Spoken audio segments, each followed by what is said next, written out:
March 2nd marks National Read Across America Day, so grab your favorite book and celebrate the joy of reading.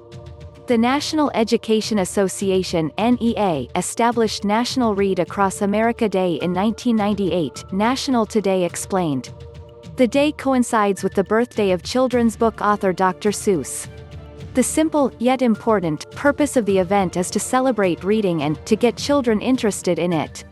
What's more, the event is also a good way to cultivate compassion and promote inclusion through reading, the NEA said. NEA's Read Across America uplifts inclusive stories so that kids across the country can see themselves reflected in a book.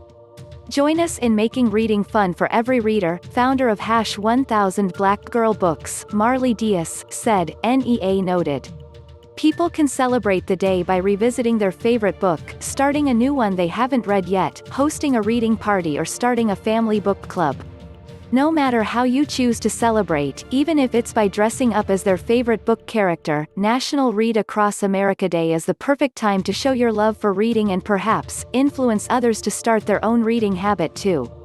This Tuesday, let's have a look at some quotes about reading that will inspire you to pick up a book, courtesy Celadon Books, Bookroo and Goodreads. Today a reader, tomorrow a leader.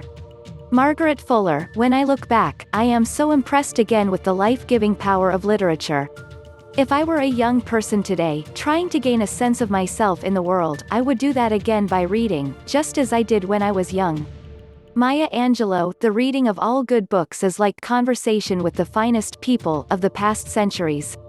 Descartes, until I feared I would lose it, I never loved to read. One does not love breathing. Harper Lee, there is more treasure in books than in all the pirates' loot on Treasure Island. Walt Disney, a reader lives 1,000 lives before he dies, said Jojen. The man who never reads lives only one. George R.R. Martin, the books that the world calls immoral are books that show the world its own shame. Oscar Wilde, we tell ourselves stories in order to live. Joan Didion, sometimes, you read a book and it fills you with this weird evangelical zeal, and you become convinced that the shattered world will never be put back together unless and until all living humans read the book. John Green, a word after a word after a word is power.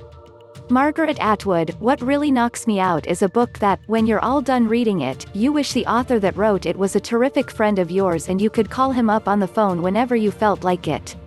That doesn't happen much, though. J.D. Salinger, think before you speak. Read before you think. Fran Lebowitz, in the case of good books, the point is not to see how many of them you can get through, but rather how many can get through to you. Mortimer J.